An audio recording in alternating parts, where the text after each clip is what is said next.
kita akan bicara tentang bagaimana mengintegrasikan bisnis model ke dalam aktivitas strategis dan harian sekolah kejuruan yang punya basis teaching factory begitu. Jadi kalau tadi kita sesi yang sebelumnya kita mendengarkan Mas Fendi menjelaskan tentang apa itu bisnis model dan komponennya apa saja hubungannya dengan bisnis yang ada di sekolah yang dilaksanakan oleh sekolah. Kita akan melihat lebih jauh bagaimana bisnis model ini kemudian digunakan secara integral di dalam sekolah. Pertama-tama mesti kita pahami bagaimana bisnis model ini menjadi populer. Ya, kalau kita lihat di depan ini ada logo Gojek, Bukalapak sama Traveloka. Kebetulan tiga-tiganya perusahaan rintisan ya atau startup. Di luar kita tahu ada seperti Google ya yang kita menggunakan layanannya kita merasa tidak bayar apapun gitu, tetapi dia bisa ada search engine, kemudian ada Alphabet ya punya perusahaan R&D yang cukup masif besar sekali.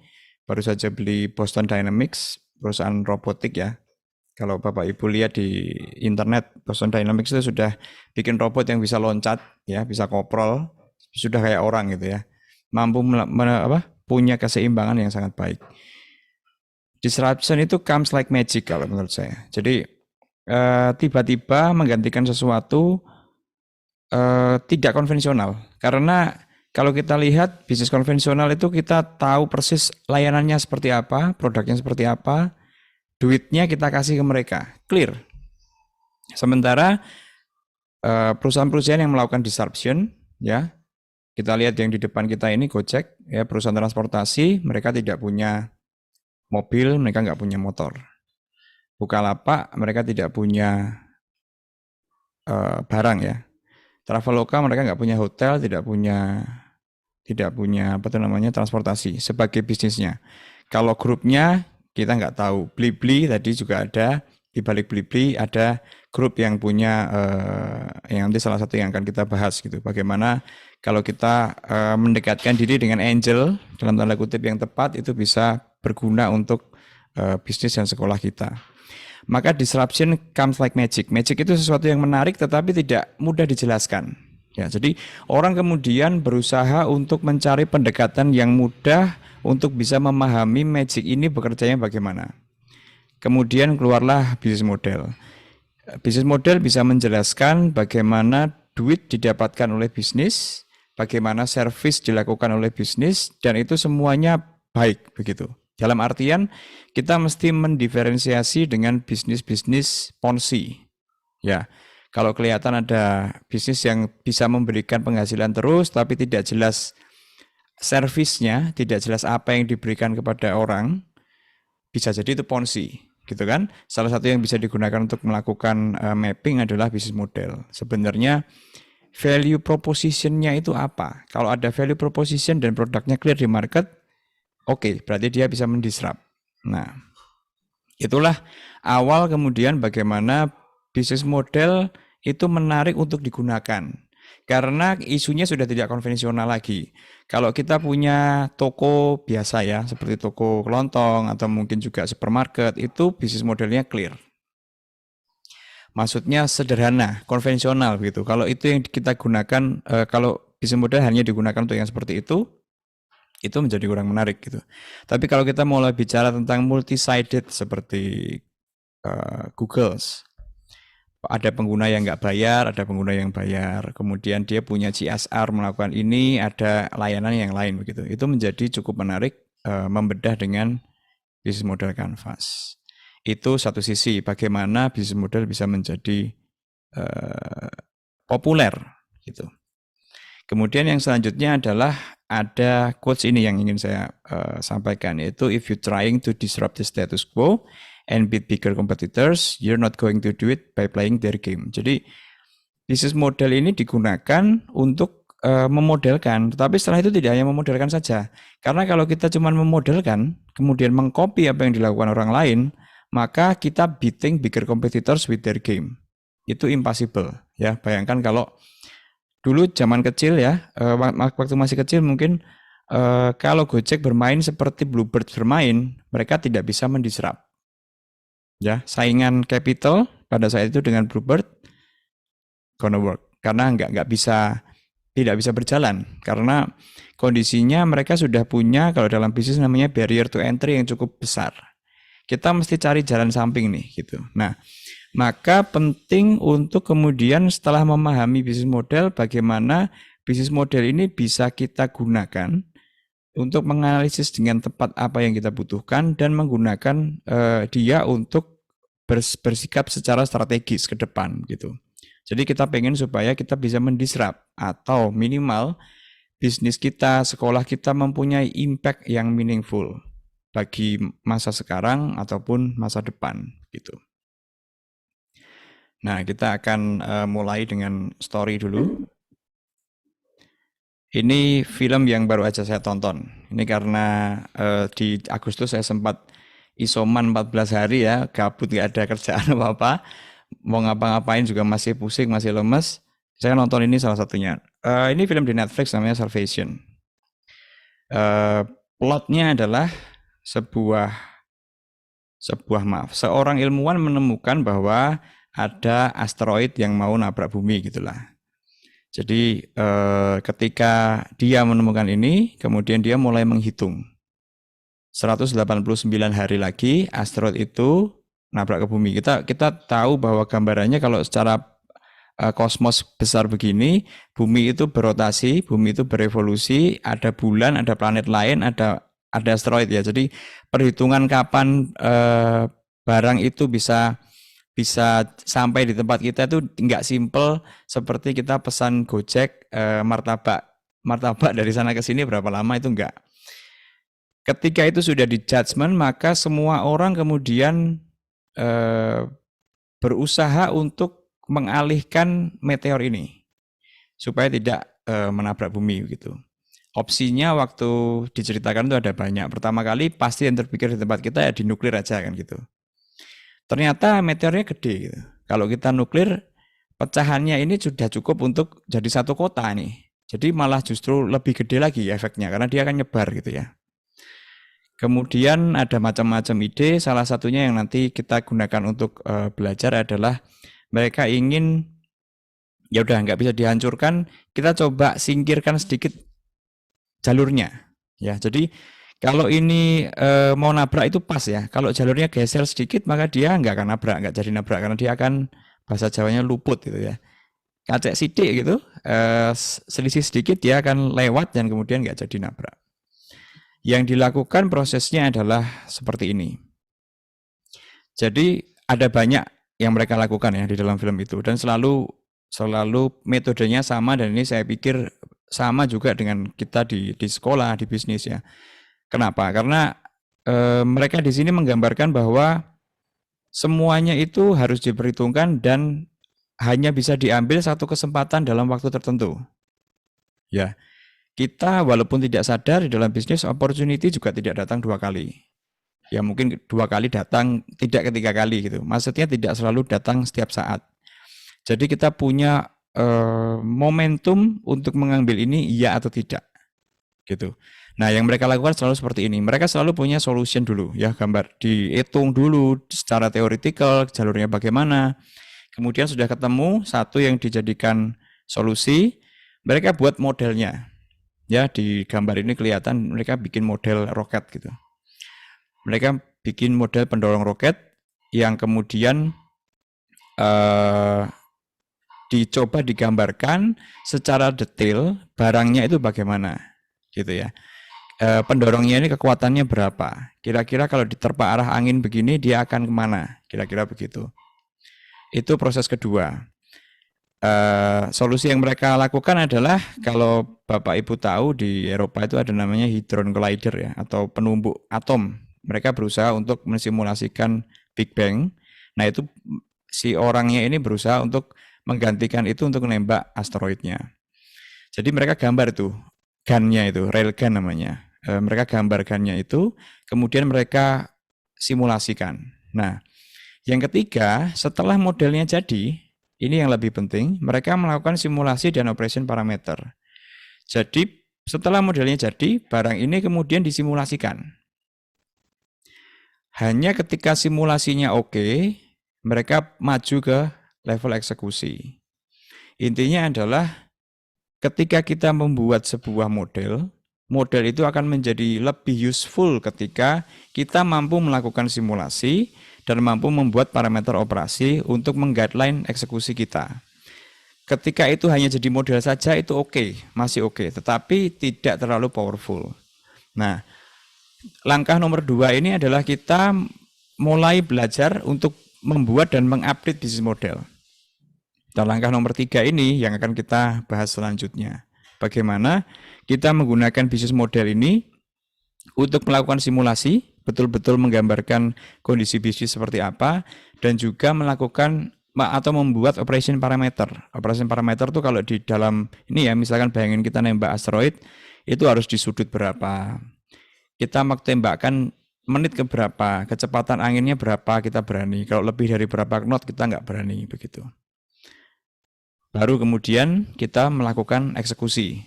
Nah, timnya pun berbeda. Tim eksekusi dengan tim simulasi dan tim modeling itu bisa jadi orang yang berbeda, tetapi kesamaannya adalah orang yang membuat solusi, orang yang membuat model, melakukan simulasi dan mengeksekusi, semuanya memahami modelnya. Begitu. Setelah didok, mereka bisa jalan.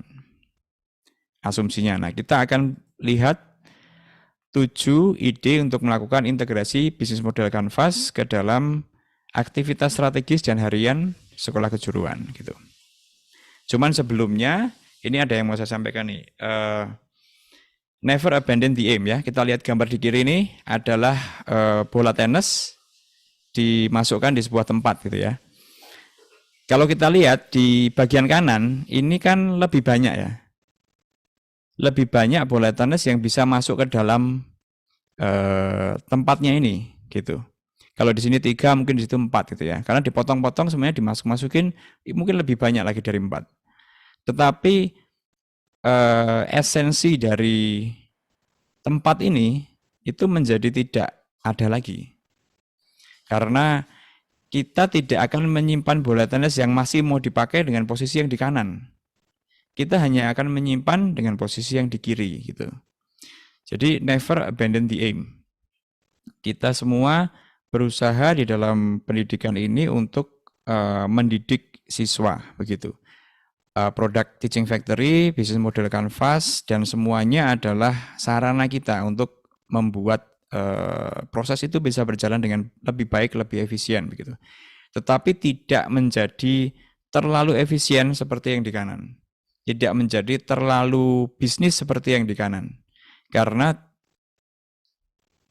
esensinya sudah hilang lagi. Bolanya nggak ada lagi ya. Bayangin kalau kita diminta bapak ibu kita untuk ini bola tenisnya coba di bawah itu di mana di garasi ada berapa dimasukin ya, karena kita merasa wah ini kurang akeh gitu ya, kurang banyak, potong aja kan banyak gitu ya. Ketika sampai di lapangan tenis ya mau pakai bola apa, karena mereka semua sudah terpotong dengan rapi gitu ya, nggak bisa lagi dipakai untuk bermain begitu. Ini jadi sebelum masuk ke 7 kita mesti never abandon the aim. Kita harus tahu end goal-nya seperti apa, kemudian bagaimana kita melangkah ke sana, itu yang kita kerjakan. Ya, yang pertama, kita bisa membuat kanvas kita sendiri, ya. Jadi kita bisa mengubah blok-blok yang tadi yang standar, ya. Semua orang di seluruh dunia pegang bukunya Business Model Generation, mereka punya 9 blok. Kita bisa masukkan blok kita sendiri ke dalam blok-blok itu. Seperti yang kita lakukan di Coliseum IKL. Kita membuat bisnis model teaching factory kami itu sedikit berbeda dengan 9 block ya. Jadi di bagian kanan, di bagian customer segment, kita secara clear langsung mendeklar bahwa kita punya 3 customer, yaitu novice pon atau calon siswa, graduate employer, karena ini di level admin ya, graduate employer, dan sebenarnya ada sedikit studi lanjut. Kemudian yang ketiga adalah product buyer. Nah, Kekasan product teaching factory adalah kalau di dalam generic business model itu disebutkan sebagai multi-sided customer. Jadi bisnis model yang melayani tiga atau lebih dari satu customer yang punya sifat yang berbeda, tetapi harus dipuaskan secara bersama-sama, begitu ya. Seperti yang saya contohkan tadi, kalau Google punya free as a business model, dia punya lebih dari satu customer. Ya contohnya, kalau kita sudah tidak lagi menggunakan Google, ya sudah tamat ya gitu. Jadi dia keep update, dia membuat kita tetap menggunakan Google, sementara dia menjual produk yang lain gitu ya, ads, mungkin juga apa tuh namanya biaya untuk transfer itu ada platform fee, dipotong 1%, 2%, dan macam-macam gitu ya, YouTube dia bagiin AdSense dan lain-lain. Kemudian di bagian tengah itu value and culture of graduates. Jadi kita berusaha untuk memetakan sebenarnya lulusan kita ini mau bagaimana gitu ya. Itu match dengan produk yang ada begitu. Dan kekasan juga Teaching Factory adalah almost impossible kita memproduksi barang dengan brand yang jelek, tetapi lulusan kita baik. Jadi kalau kita punya brand barang, kita produksi barang nih, lama-lama ini jelek ya, brandnya jelek, barangnya mudah rusak atau proses produksinya lama, kemudian barangnya jelek gitu ya. Itu sangat susah melakukan disasosiasi di pasar bahwa lulusannya baik gitu.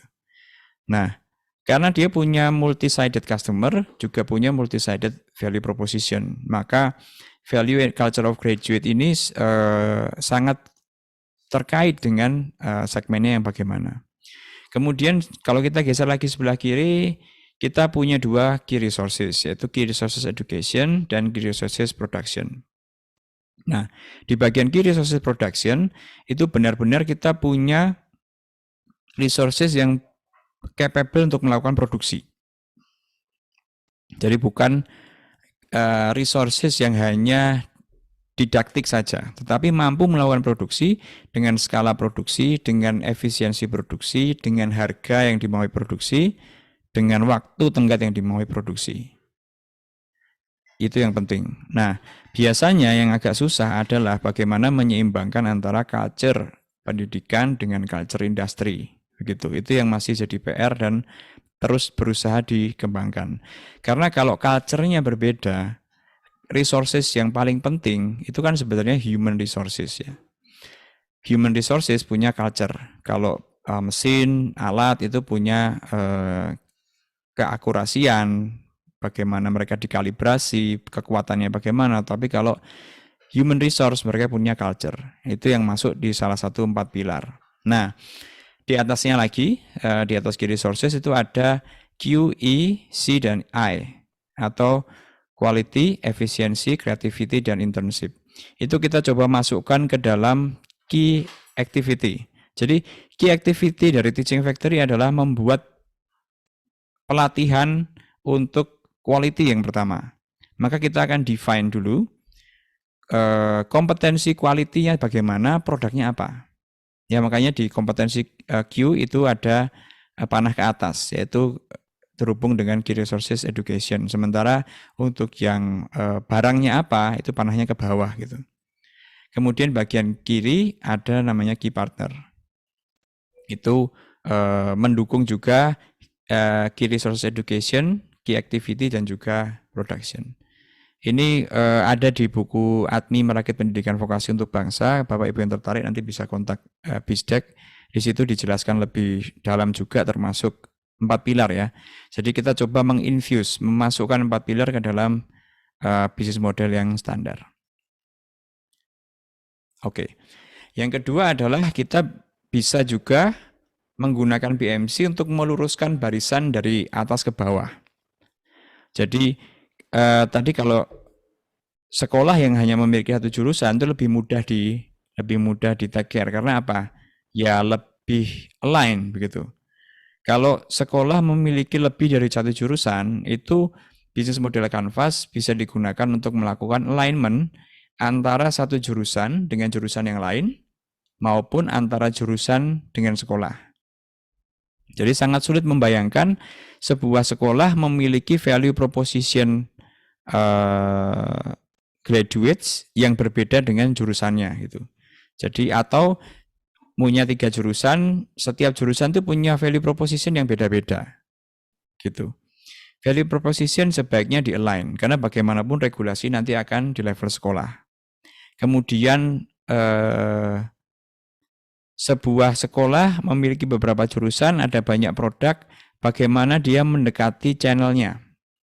Nah, ini juga menarik untuk kemudian bisa dianalisis dan dilihat apakah ada alignment antara distribution channel di jurusan dan di sekolah. Ya, karena kalau didekati dari sisi sekolah, kemungkinan bisa lebih efisien. Ini yang kedua. Kemudian yang ketiga yang bisa dilakukan adalah, saya beri judul kita berevolusi maka kita ada. 9 blok atau blok-blok yang sudah kita sesuaikan tadi bisa kita analisis, kemudian terhadap kekuatan-kekuatan yang ada di luar.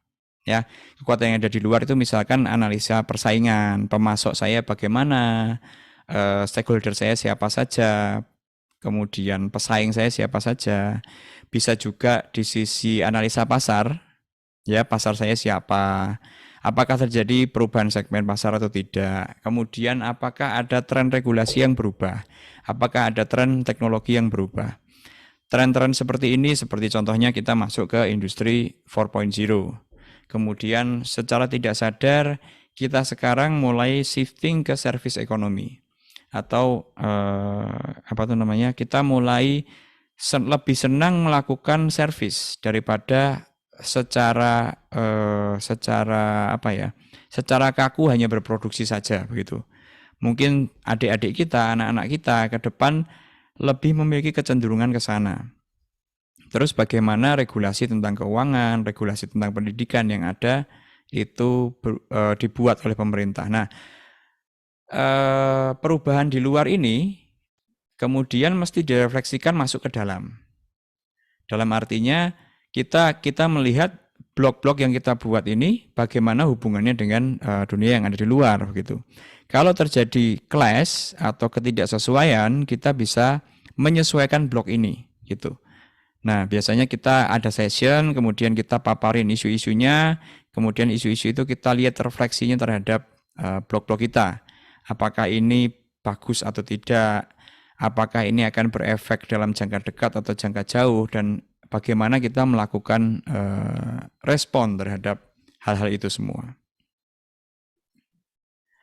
Kemudian yang keempat adalah masa depan dimulai saat ini. Dalam contoh tadi juga ada beberapa bahwa kita semestinya melakukan update dari bisnis model ini setiap kali gitu. Karena asumsi yang ada di luar itu juga update. Jadi tadi yang dilakukan di nomor 3 ini dilakukan secara berkala. Selain itu kita juga bisa punya model saat ini dan model masa depan. Artinya kalau kita punya vision 5 tahun ke depan mau kemana, kita bisa bikin bisnis modelnya, kemudian kita bandingkan dengan bisnis model yang ada sekarang begitu. Bisnis model yang ada sekarang adalah gambaran dari apa yang kita lakukan dan harus update, sementara bisnis model yang di masa depan itu vision ya, jadi apa yang kita inginkan. Kalau sudah ketemu gap-nya, nah gap itu adalah hal yang bisa kita lakukan sebagai langkah strategis kita di tahun ini, tahun ke depan, dan tahun selanjutnya begitu. Kemudian yang kelima, kita juga bisa menggunakan setiap blok ini untuk menggambarkan KPI atau Key Performance Indicator. Jadi misalkan di Novice Pon ya, atau ini calon pendaftar. Itu kira-kira rasio calon pendaftar dengan diterima jumlahnya berapa. Kita monitor di tiap kali ya. Kemudian tren jumlah pendaftar bagaimana. Brand awareness kita di masyarakat bagaimana. Siapa saja sih yang tahu brand kita. Kemudian kira-kira brand kita ini diasosiasikan dengan persepsi yang bagaimana gitu. Market share kita berapa persen kira-kira. Dari sisi graduate employer, kita bisa lihat rasio lulusan dengan tawaran pekerjaan kondisinya bagaimana. tren jumlah tawaran pekerjaannya naik atau turun, kemudian shifting ke arah profesi yang seperti apa gitu ya. Kemudian brand equity di dunia industri kita bagaimana terkait dengan lulusan. Kita bisa survei ke graduate employer kita, kemudian menanyakan, lulusan saya itu sebenarnya punya value proposition apa buat kamu gitu ya. Kalau kita tadi men-setting di business model, semuanya ini kan apa yang kita inginkan, tetapi kita mesti juga bertanya kepada orang lain, kepada graduate employer, sebenarnya value proposition-nya apa gitu. Market share juga bisa kita hitung. Kemudian untuk product buyer, ini rata-rata ya, ini saya gambarin di manufaktur, ada defect rate, ada cost efficiency, ada delay rate-nya berapa. Nah, ini baru gambaran dari blok pertama di bagian kanan ya, yaitu customer segment. Dan ini pun masih dalam bentuk KPI organisasi. Nah, KPI ini bisa diturunkan sampai ke level personal sebenarnya. Jadi siapa yang bertanggung jawab di blok ini, kemudian siapa yang bertanggung jawab di bawahnya, dan lain-lain ya. Cerita yang cukup menarik sebenarnya yang kita terus dengar ya, itu ketika Presiden Kennedy datang ke NASA, kemudian menanyai seorang penyapu lantai begitu ya, pekerjaanmu apa ya? Tepatnya bukan begitu karena tanyanya pasti pakai bahasa Inggris, tapi saya terjemahkan saja. Apa pekerjaanmu? Dia mengatakan bahwa saya membantu menaruh orang di bulan gitu. Nah itu sesuatu yang cukup powerful, artinya dari atas ke bawah, kemudian strategi ini itu sampai gitu ya. Sampai dengan pekerjaan kita itu apa? Kalau kita masih jawab pekerjaannya nyapu lantai, atau pekerjaan saya yang ngajar matematika, pekerjaan saya ngajar bubut gitu ya. Mungkin ada sesuatu vision yang belum sampai ke bawah. Kalau BMC-nya sampai ke bawah ya seperti tadi, seorang penyapu lantai ditanya, saya membantu menaruh orang di bulan gitu. Karena kalau lantainya nggak bersih, peralatan nggak bisa jalan, kita nggak bisa naruh orang di bulan gitu. Bagaimana kontrol proses ini bisa dilakukan dengan detail dan kemudian bisa diturunkan sampai ke level yang terkecil, itu sangat penting untuk menjaga supaya proses pendidikan dan produksi tetap berjalan dengan baik.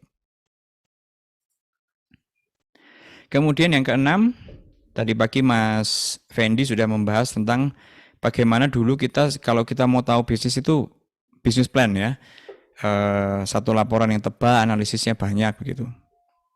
Tetapi berita buruknya bahwa kalau kita ingin melakukan sesuatu dengan lebih detail, business plan masih dibutuhkan begitu. Tetapi business model Canvas sangat membantu kita untuk memahami di fase awal bagaimana bisnis ini berjalan gitu. Jadi kalau kita sudah punya bisnis model, kita bisa melihat lagi bisnis model itu, kemudian membuat bisnis plan berdasarkan bisnis model itu, ya.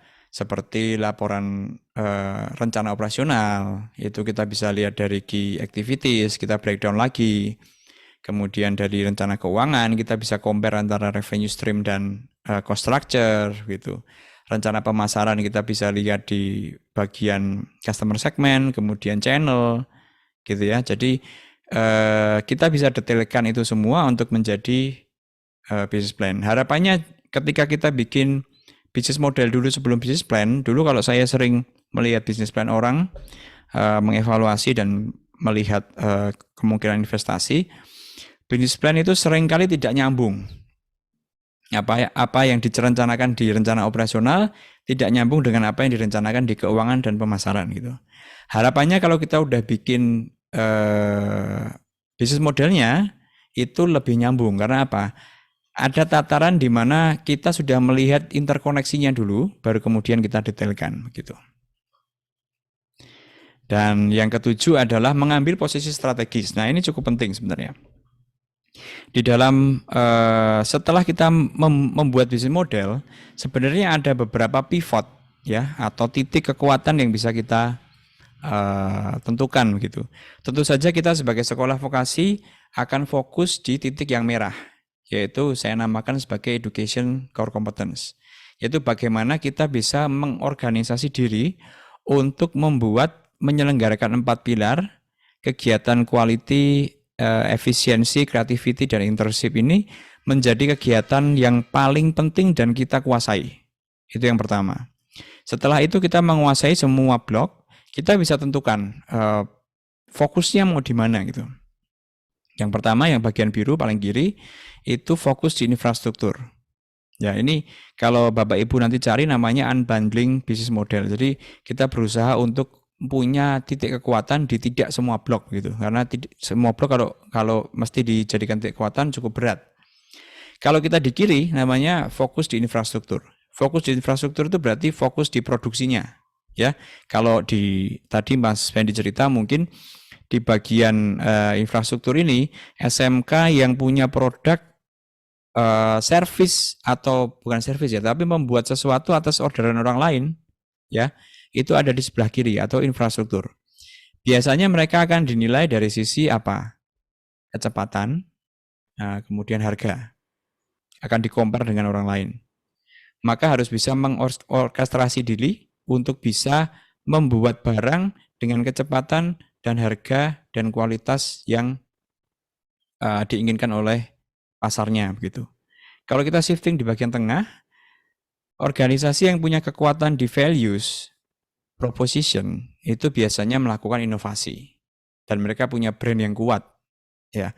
Jadi sekolah yang mau fokus di sini harus fokus di proses research and development, kemudian perancangan, kemudian mereka harus punya brand yang punya kekuatan yang cukup untuk membuat orang itu tahu gitu, barang ini dirancang oleh mereka gitu. Nah, ada lagi yang di bagian kanan, yaitu yang fokus ke customer. Nah, ini mungkin untuk SMK-SMK yang memiliki produk yang kaitannya sangat soft ya, misalkan seperti marketing, kemudian ekonomi gitu ya. Bagaimana service ini bisa dilakukan bukan hanya dirinya sendiri, tapi fokusnya lebih ke hubungan ke customer-nya. Kalau kita lihat di contoh di dunia yang bukan teaching factory ya, waktu di unbundling ini yang dicontohkan adalah bisnis telekomunikasi. Bagian kiri yang di infrastruktur itu kita tidak tahu namanya. Mereka adalah pemilik tower. Mungkin tidak tahu namanya ya, kalau teman-teman yang komunikasi pasti tahu. Pemilik tower, kemudian pemilik jaringan yang asli, yang berinvestasi di infrastruktur. Ada perusahaan yang melakukan inovasi, yang mungkin juga kita tidak tahu namanya, gitu ya. Mereka yang punya hub-nya, punya routernya, punya menginvensi adanya 5G, begitu ya. Sementara di bagian kanan itu yang customer yang kita kenal semua namanya, Telkomsel, Indosat gitu ya. Mereka mungkin punya sebagian investment di dalam infrastruktur, tetapi mereka fokus di pelayanan customer-nya. Kemudian yang inovasi itu juga fokus di inovasi. Perusahaan seperti kita tahu P&G, kemudian perusahaan-perusahaan obat yang melakukan investment di research and development di depan itu ada di fase tengah, di pivot tengah ini gitu. Sementara kita yang melakukan produksi ada di sebelah kiri. Nah, kalau kita tidak bisa melakukan penguatan terhadap semua blok, kita bisa memilih. Dan memilih ini juga ada kaitan dengan satu yang lain ya. Misalkan kita memilih di bagian kanan. Berarti tentu saja key resources-nya yang paling penting adalah sales.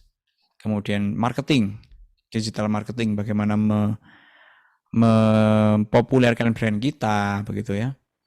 Kemudian kalau kita berada di kiri, ya tentu dari sisi mesin mungkin ya.